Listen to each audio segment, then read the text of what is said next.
To maintain this level of in-state recruiting, NIL, portal acquisitions, staff acquisitions, and possibly most importantly, keep the Board of Regents at bay, this has to be the most important season of Mike Gundy's coaching career, and it's really not even all that close.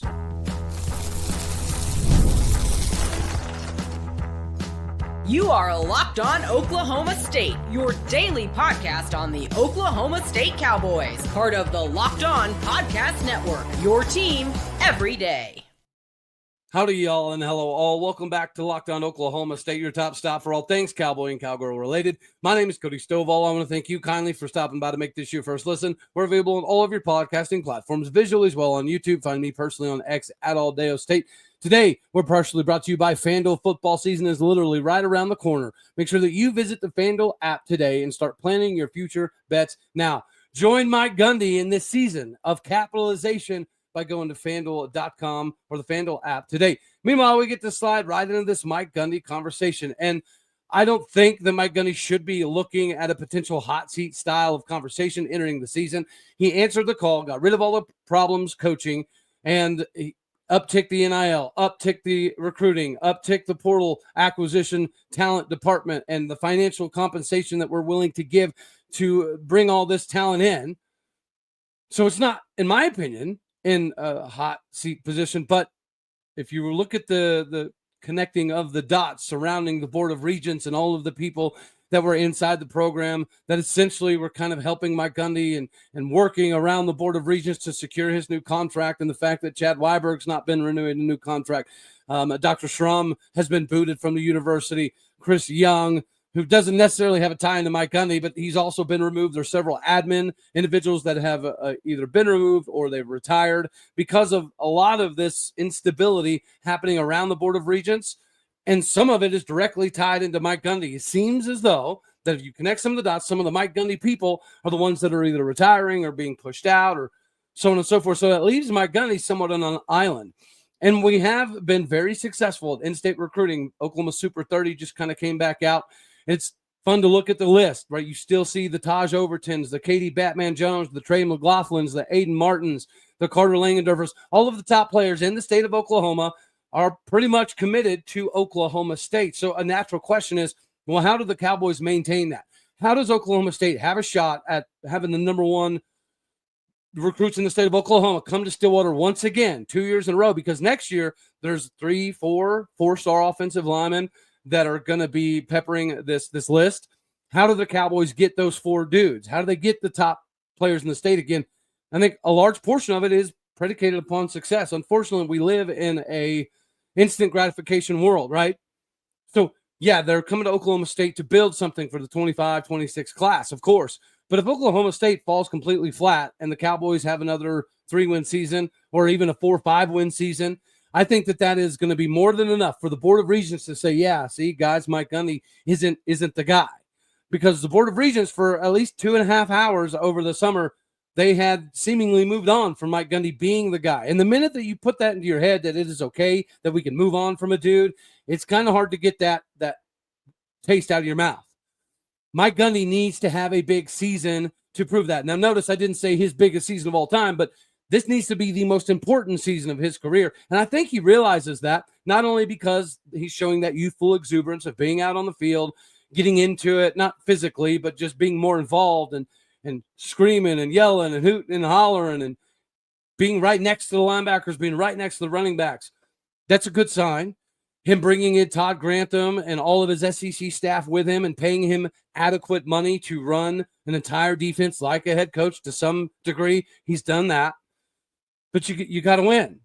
If there's any, whether it's 1%, 10%, 100% chance, if there's any percentage of truth to the Board of Regents not exactly loving Mike Gundy, then he is essentially, unfortunately, coaching for his job this season. And they do have an out. It is a business-oriented world. It's a business-oriented system now. And if you aren't at the forefront of winning, that's not going to draw the top talent. That's not going to draw donors to continue to try to fork out more money. As opposed to if Mike Gundy has a big season, a 9-10 win season, give yourself an opportunity to compete for a Big 12 title. Maybe we don't even get to Arlington. Maybe we go 9-3 and we don't get to play in the Big 12 championship game. That's still okay, because what that does do is show that Mike Gundy and this new coaching staff have the ability to continue to rise rapidly. So if we can prove it on the field this season, I think that the recruiting and everything is going to get even better. But this is a crucial season for Mike Gundy, because if he does go backwards, I don't think that there's a lot of the powers that be that are in the buildings in Stillwater, America, that have the same pull to kind of keep people off of Mike Gundy's tail. So to get the top players in this next upcoming class, I think we do have to prove it on the field this season. We don't have to win the Big 12 title. We don't have to play in a CFP tournament game. Yeah, that would be ideal. And yes, that would allow us to kind of extend outside of regional. We did get the number 1 ranked player in the state of Arkansas, so we can kind of spread our wings a little bit and go get the number 1 player from the state of Louisiana or Alabama or Georgia. That would be, obviously, Mike Gundy answering the calling. But this is a crazy world. And if we're going to get more NIL to go after more talent in the transfer portal while also being able to get the top talent in the state once again, I think in this instant gratification world, there's a lot of angles that are paying attention to what Mike Gundy does this season. And I think, again, another thing that tells me Mike Gundy understands that, there was a question interview. It was either right before Big 12 Media Days or right after. I'm sure somebody can point down in the comment section to the right direction. But he was asked, in regards to, well, what if Oklahoma State were, in fact, to move on? And he just simply said, well, then I would just go coach somewhere else. Like, it's not that big of a deal. It's part of the world that we live in. So Mike Gundy, at least seemingly a little bit, has convinced himself that there is a possibility that there's some powers that be at Oklahoma State that don't love the old school Mike Gundy being the dude. And they're probably looking for any lackluster performance as a reason to say, well, for Oklahoma State to maintain a competitive advantage when it comes to in-state recruiting and maintain this uptick in NIL and maintain the ability to go get the Todd Granthams and the Cap Didis and the Ryan Osborns of the world, we have to have results on the field. Because one thing we can all agree on, Mike Gundy's mentioned it, Mike Holder, Chad Weiberg, Boone Pickens, all of them, football is the front porch of your university. There is a direct correlation that when teams are really good at football and they're drawing a national audience, those are the years or the years right after that the student enrollment always seems to tick up.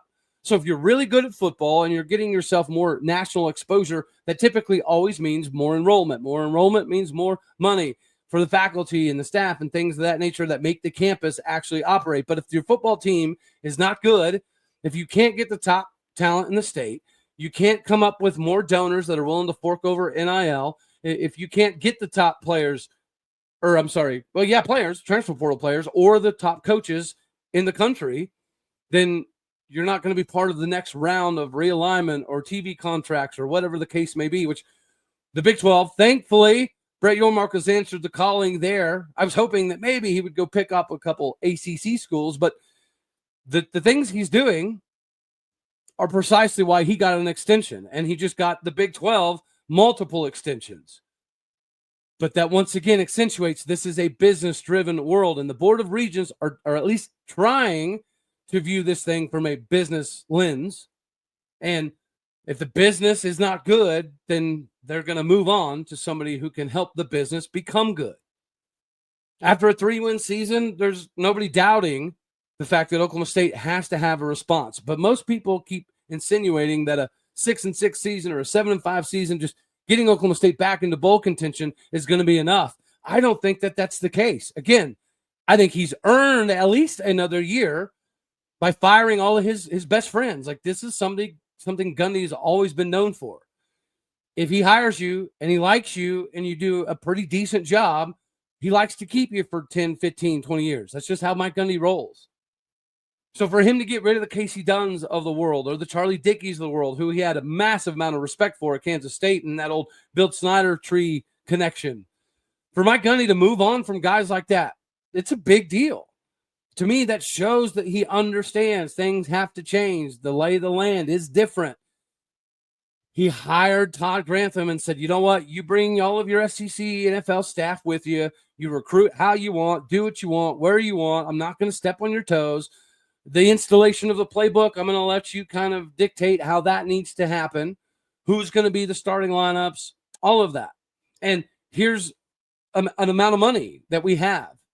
So if we can go get Chandavian Bradley instantaneously from SEC country, or if we can convince Brian McCloy not to go take all of that Rock Chalk KU money, which we now know they have so much of, that indicates that Mike Gundy was like, okay, we do have to uptick this. We do have to spend more. Go ahead. Go put together some productive packages to entice some of these players. So to me, he's answered that calling, buying him another year no matter what. I think if Oklahoma State wins 4 games this year, he should get at least 1 more year. Maybe not 2, okay, but 1 more year for sure, for acknowledging what the issues were and being willing to be less stubborn and make all of these crazy changes. But I'm not in the Board of Regents. And the Board of Regents clearly has way more pull than I think we could argue they should have, right? Your Board of Regents should not be able to overstep your AD, but after your AD just overstep them to help Mike Gundy get a new contract. I mean, unfortunately, it's slightly petty, but it's also just common sense. Some people backed Mike Gundy instead of the Board of Regents, and they painted a target on themselves. And most of those people are either gone or retired or not getting their contracts renewed. So Mike Gundy is out on an island. Don't love saying that he's probably coaching for his job, but he probably is. The Board of Regents is not going to be cool with 6-6. They're going to say, nope, we have to be more competitive in this business-oriented world now that is college football. 6-6 is not going to work. It's not going to get us there. It's not going to get us the top talent. It's not going to get us more NIL, more donors. It's not going to get us more staff from the SEC country. It's not going to do all that. But if Mike Gundy does in fact respond, and Mike Gundy does turn in a 9-win season or a 10-win season, and we're right on the cusp of being able to compete for a Big 12 title after a 3-win season, to me, that answers the questions, right? So if we win 3 or 4 games, how many of the 4-star O-linemen do we get from next year's Oklahoma class? Maybe none of them. But if we win 9 or 10 plus, we should be able to get all of them. We've proven it this season that this staff can go out and they can compete with anybody. OU, Georgia, Ole Miss, Mizzou, it doesn't matter. We can go get those dudes. This staff has just proven it. But they also have to have something to continuously sell. Right now, they're selling what it could be, right? What it's supposed to be, what this could turn into, what kind of name you can make for yourself in Stillwater, Oklahoma. But it has to have an evolutionary process to that. Next season, we can't sell the same thing to the 2026 class recruits that we're selling. We can't. Next season, we have to sell something new. We have to sell something different, or we have to sell what we're building upon. If you have an 8-9 win season, you're building upon this top class in the state of Oklahoma coming to Oklahoma State. We can do it 2 years in a row. And here is why. They have to prove it. They have to prove it on the field, because that gives them something substantial, physically tangible to sell the next batch of recruits and transfer portal dudes and staff. We have to be able to continue to spend this kind of money, attract this kind of talent, get these kind of coaches. I think Mike Gundy understands that. He's embraced it. He's with it. And that's yet another reason why I think people are doubting Oklahoma State unnecessarily. Mike Gundy knows he has to respond. Mike Gundy knows that there's some people in powerful positions in Oklahoma State country that don't fancy him. He knows all that. So he understands that this has to be a big year. Again, it doesn't have to be a Final Four CFP style of year, but we do have to be in the conversation the last couple weeks of the season for the Big 12 title race for the Board of Regents and everybody else to make it make sense. And another thing that does is it gives the Board of Regents and their donor buddies the ability to go get more NIL for Mike Gundy and Oklahoma State because of what happened. But football is not the only sport that's going to be affected here. And clearly, Brett Yormark continues to prove why he's the visionary we need. So we just need to sit back, relax, and let him do his thing. Just like it is time for you to sit back, relax, and do your thing as well. Ladies and gentlemen, we got to talk a little bit about Wayfair here. Wayfair is the best thing when you're trying to get your house in order, whether it's exterior, interior, doesn't matter. Summer winds down. There's something nice about getting back into the routine that you love, and Wayfair makes it easy to set yourself up for this season ahead. And this is not just your couches, right? This could be bedding. This could be linens. This could be storage solutions for every single room in the house. There's so many things that Wayfair can help you with and help you be more prepared than ever for this upcoming season. So make sure that you're getting the biggest bang for your buck when it comes to your interior and exterior. This is the perfect time for you to get your home ready for game day atmosphere.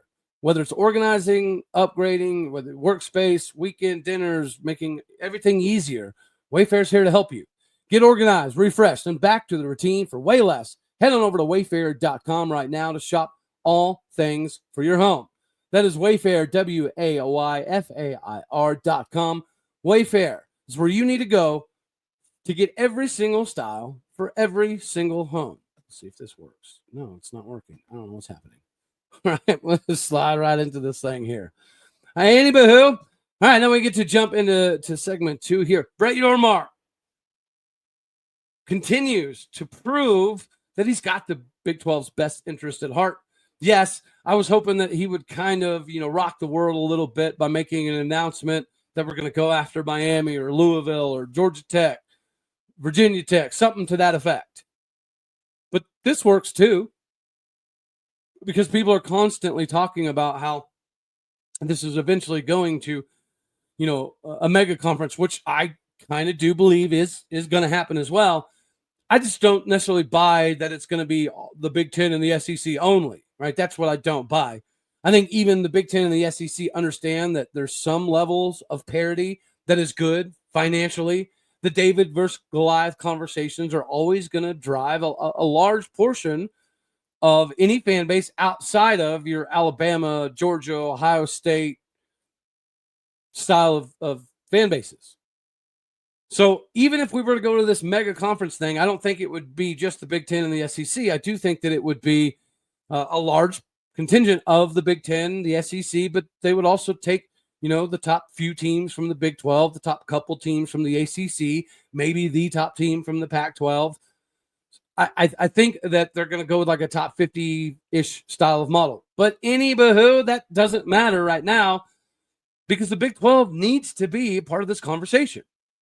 With the Pac-12 being dead, the ACC looking like it's kind of got at least a couple toes out the doorway of death already, we have to be planning for the next round of whatever. And Brett Yormark has done that. Not only did Brett Yormark get an extension from all the Board of Regents, it's good to know that there are Board of Regents that do operate very successfully without being super petty. But he got an extension individually through 2030. And now the Big 12 Conference has secured a new media rights deal worth $2.28, almost $2.3 billion with ESPN and Fox extending their partnership for an additional 6 years. This deal, along with the addition of new teams and the conference-wide pro football stuff being spearheaded by Brett Yormark, is going to be great. It's going to be great for Oklahoma State specifically. Of course, it's going to be great for the Big 12. But there's incentives that will allow this thing to continue to get bigger and better. The Big 12 is seeing increases in overall distribution, with some projections now reaching almost $50 million per school starting in this 25-26 year. It's going to continuously go up. Obviously, he was huge and, getting the Colorados of the world, the BYU, Cincinnati, Houston, being part of that four corner stuff. So he's been part of different iterations. And so anytime that we're questioning Brett Yormark, he does something pretty cool. He gets new contracts and he has the outlook on the Big 12 looking significantly better. Are we done with making some moves, picking off teams from other conferences? Probably not. But it's also nice to know that Brett Yormark is still kind of back there working deals. He gets himself an extension. There's obviously going to be some more Fox presentability now. There's going to be, bigger contracts later on, potentially with CBS. This idea originally that I thought Peacock was maybe a bad move, right? Because, this is great. We're going to be kind of pushed over into the corner. For football, right, the deals with Fox are going to be bigger, more viewer-friendly, I think.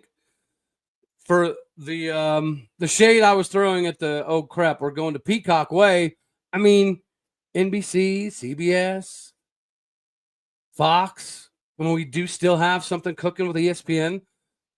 A lot of these deals are going to allow the Big 12 to put themselves in a position to flourish as time moves on, right? Additionally, we've heard about West Virginia potentially being stolen by the SEC. We've had some things pop up here and there about KU having interest in the Big Ten, or maybe the other way in reverse. Maybe the Big Ten has legitimate interest in KU. Naturally, if that were to happen, whether a KU or West Virginia were to leave, I trust that Brett Yormark would go grab some schools that are very comparable to kind of inject in there. But I don't want that to happen. I don't want the Big 12 to be shaken up. I don't want KU going nowhere, or West Virginia going anywhere, or Texas Tech, or even Oklahoma State, for that matter, to go anywhere. I like the idea that Brett Yormark is continuing to push that the Big 12 is going to be up there. So if the ACC dies like the Pac-12 died, the Big 12 is not going to be in that conversation. And maybe the Big 12 lasts for another decade before they actually do get to that mega conference style of conversation. And maybe by then, the Big 12 has a couple natties. I've said this before. The Big 12 has a bad perception because of OU. OU beat us, okay? So I can't talk crap. But from a national landscape angle, people view the Big 12 as the OU conference. And since OU is the best team in the Big 12 every single year, and they win the Big 12 title almost every single year, and they always get beat in the BCS or CFP style of settings, that's the view of the Big 12. And TCU didn't help. They beat Michigan and then got destroyed in the national championship. So that's all people remember. Arizona State should have beat Texas, but they didn't. So people aren't necessarily going to remember nationally about that game because they didn't win. So the perception has been of the Big 12, really good conference, will do some cool things, produce some good teams, but will never be that good. I mean, we have to crash that ceiling. There's no doubt about it. But at least we know that Brett Yormark isn't just sitting by getting his own extensions, because that extension in and of itself is great for the Big 12. That's what allows him to have, some ability to contradict or counteract some of the things the other conferences are saying. Puts us in a pretty good spot. And my view of it is, Brett Yormark has been precisely what we needed in this conference. I have faith. I don't necessarily have faith if I'm an ACC fan, but we're in Big 12 country, so it works out well. This little ad thing's still not working right. So it is what it is. We'll roll right into here. Ladies and gentlemen, FanDuel. FanDuel is the bee's knees for all of your betting needs, and we are entering this football season, and we all need to be prepared to try to dominate in the financial department. August 26th is the day you need to circle on your calendar. That is officially FanDuel Futures Day. It's a brand new holiday for football fans who live for the bold predictions and preseason hunches. For just 24 hours, FanDuel is giving you deals on NFL season predictions. So whether you're calling for your MVP, eyeing a long shot winner, or you're ready to crown the Super Bowl champ before week one even kicks off, this is your moment. Take a flyer on the MVP race, crown your champion already, or parlay your division winner dark horses. Make sure that you visit FanDuel today in the FanDuel app to start planning your future bets immediately, because Futures Day is going to be a holiday that is the one day and the only one day where FanDuel is going to allow you to get in on this action. So go with FanDuel. Make sure that you can play your game your way. All right, before we get on off of here, we do have to talk a little bit about the CBS. I may have jumped ahead a bit here, but yes, the CBS deal. I think it's big. Originally, I was giving the Peacock thing a hard time, and it's another app that you have to download, and I've gotten so used to ESPN Plus and every sport being on ESPN Plus that I was a little moody about it at first, but there's a lot of things on CBS. There's playoff games on CBS. There was some March Madness stuff on CBS. So this actually is a very, very big deal. Extremely happy. And this is also factoring in a partnership with TNT. So between TNT and CBS, Peacock, you're going to get all of the basketball action. And then you're also going to have Fox, you're going to have CBS, you're going to have ESPN on the football side of things. So Brett Yormark is doing the things that we need him to do to keep at least some semblance of a focal point on the Big 12 Conference. But there's also bad there, right? So if Mike Gundy is in a position where he's essentially coaching for his job against the Board of Regents in a business-driven world, then that means that the nuts are going to get a little bit tighter on Cowboy basketball coach Steve Lutz. I think that the transfer portal, again, this is another situation where we went way bigger in NIL, like 5 times bigger in NIL spending for basketball. So this is his team, his class. I mean, is it a bunch of high school kids he recruited? No, not necessarily, but he had an entire season of looking at film and diagnosing the players that he thought that schematically would help Oklahoma State the most, that also still fit into that old school Eddie Sutton, hard work, defensive mentality. We've done all that. I don't think he's going to be on like a 1-year deal type thing, but if Steve Lutz was going to get 5, 6, 7 years, there's an expedited process to that now. He's probably not in jeopardy per se of losing his job next year, regardless of how the season goes. But the future outlook for even Steve Lutz has to be under a magnifying glass, because football's getting all of these added benefits. Now basketball is as well. Brett Yormark has always been a basketball dude. So Brett Yormark definitely wants Big 12 basketball to lead the nation every single year, which means in a business-driven industry, the financial compensation aspect does come into play for basketball. Maybe not very much, but maybe more so now than ever, that this is going to be crucial for the Big 12 teams. So Steve Lutz has to be productive year 2. Once again, is this you got to compete for a title thing? No.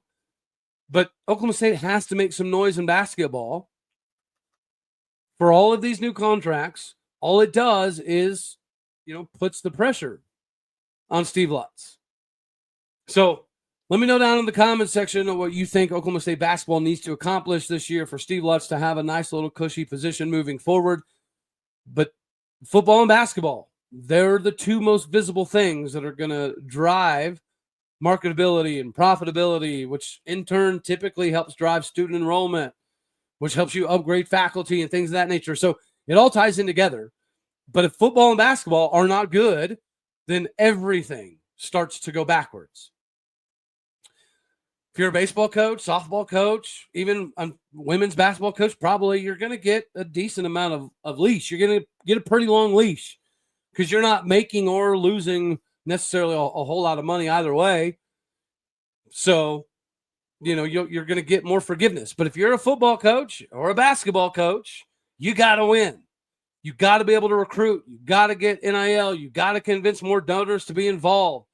You have to have the ability to go get the best coaches and the best talent. And you only do that in a results-driven industry by producing results. So as much as I think this is going to be good for football, I think it does put more pressure on Steve Lutz instantaneously. There is going to be more money available because there's going to be more viewership opportunities. But you got to be able to capitalize. So I think Steve Lutz is going to have a good year. I think he's going to compete for, 4th-ish in the conference, 5th-ish maybe. And I think that's fine. But if he's dead last, we could be fishing for a new basketball coach before too long, because Brett Yormark wants basketball to be good. And now basketball has a little bit of a bigger opportunity to be good in living rooms. Steve Lutz is going to have to capitalize. Anywho, so we're going to have this one right here. Thank you for helping me work through my technical difficulties behind the scenes. It is what it is. Anywho, God bless. Go Pokes. Thank you for tuning in to make this your first listen here on Locked On Oklahoma State. You could be anywhere. So happy you choose to be here. Do me a favor, hit the like button if you liked it, dislike if you didn't. More importantly, my podcast people, you're everything that makes this work. I appreciate what you do. So go do what you do. Hit the stars. Leave some reviews. Oh, this thing wants to pop up and work now all of a sudden. How cute.